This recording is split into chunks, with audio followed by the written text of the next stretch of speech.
Hello guys, आज के lecture में आप सभी का स्वागत है। आज के लेक्चर में हम इस मैप को थोड़ा सा देखने वाले हैं। ठीक है, कि मैप में नाटो के सदस्य कहाँ पर आ रहे हैं, वार्सा पैक्ट कहाँ है, अन्य कम्युनिस्ट देश कौन से हैं और अदर देश। शीत युद्ध के दौरान यूरोप दो प्रतिद्वंदी गठबंधनों में बंट गया था। वो इस मानचित्र के थ्रू समझाया जा रहा है कि जो येलो कलर में जितने भी जो देश दिखाए जा रहे हैं, फॉर एग्जाम्पल नॉर्वे ऑल्सो, ठीक है, पेरिस, फ्रांस, ब्रोन, पश्चिमी जर्मनी, इटली, रोम, स्पेन, मैड्रिड, ये सारे के सारे जो देश हैं वो नाटो के सदस्य हैं। रेड कलर के अंदर जो दिखाया जा रहा है वो वार्सा पैक्ट, यानी कि जब क्या हुआ था, यूरोप का जब फर्स्ट ऑफ ऑल सबसे पहले जो विभाजन हुआ था तो पूर्वी और पश्चिमी यूरोप के अंदर उसका बट गया था। तो जो पूर्वी यूरोप है उसमें सोवियत संघ जो था उसने एक संधि की थी 1955 के अंदर।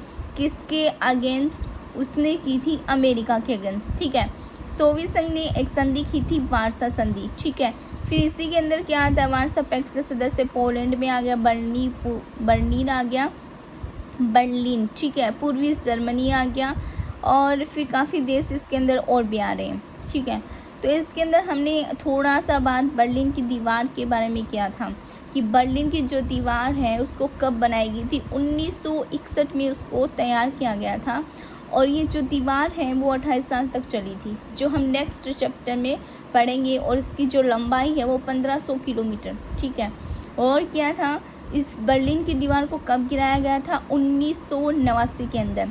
मोस्ट इम्पोर्टेंट तो क्या देखा जाता है कि शीत युद्ध जो है उसका चरम बिंदु जो है, इसमें सबसे मोस्ट दो क्वेश्चन कि जो शीत युद्ध जो है उसका चरम बिंदु जो है उसको क्यूबा मिसाइल संकट माना जाता है।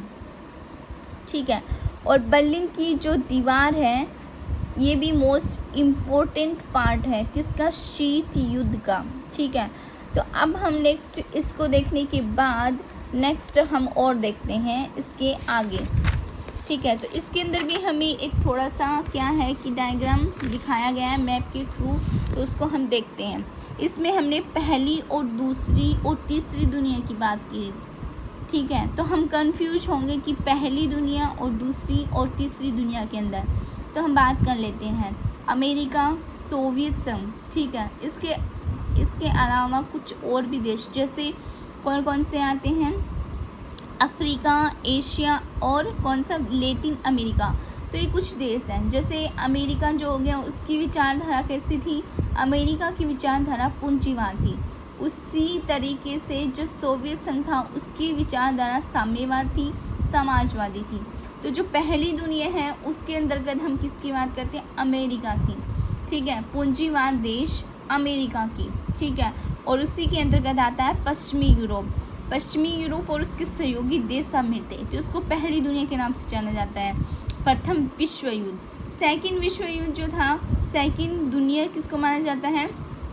कम्युनिस्ट ब्लॉक, जिसमें सोवियत संघ था, पूर्वी यूरोप, चीन, क्यूबा और उसके दोस्त, ये सब के सब कौन थे?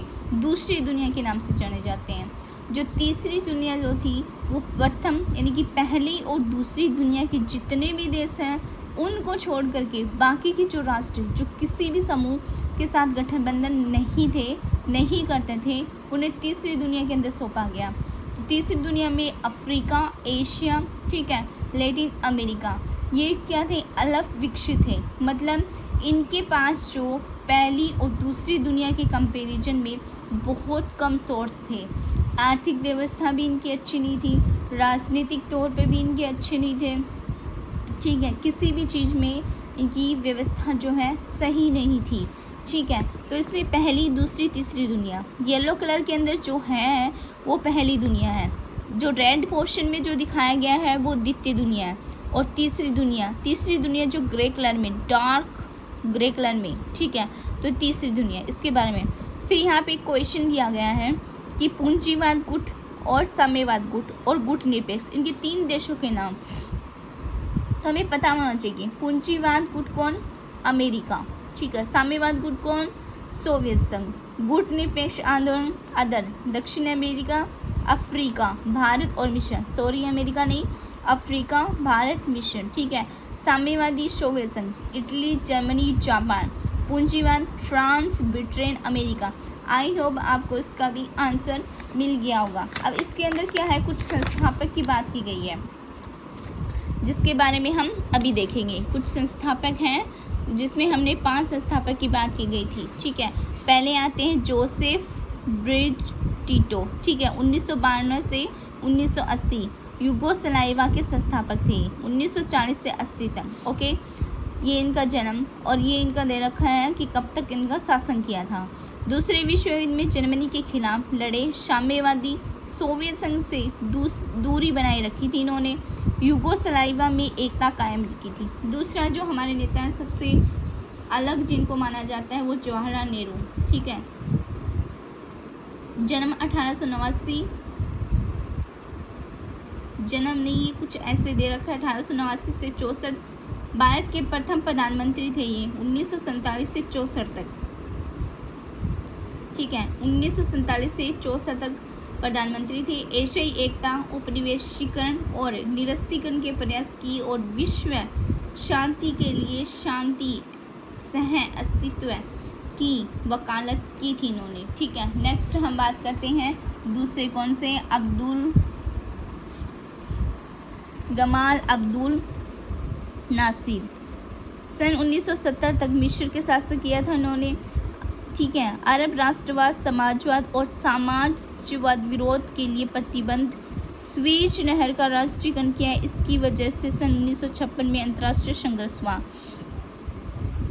स्वेज नहर का राष्ट्रीयकरण किसने किया था, इसका क्वेश्चन बन रहा है। स्वेज नहर का राष्ट्रीयकरण किसने किया था, अब गमाल अब्दुल नासिर ने। नेक्स्ट सुकीर्नो, इंडोनेशिया के संस्थापक थे। स्वतंत्रता संग्राम का नेतृत्व समाजवाद और साम्राज्यवाद विरोध के लिए प्रतिबंध, बांडंग सम्मेलन के आयोजक, सैनिक विद्रोह में तख्ता पटल हुआ था, ठीक है।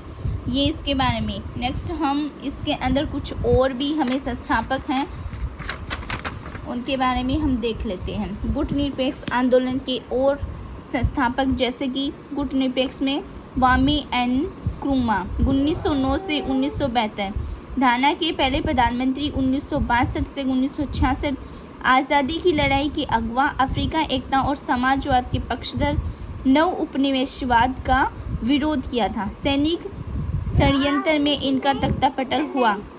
सो थैंक यू गाइस, ये हमने कर लिया संस्थापक।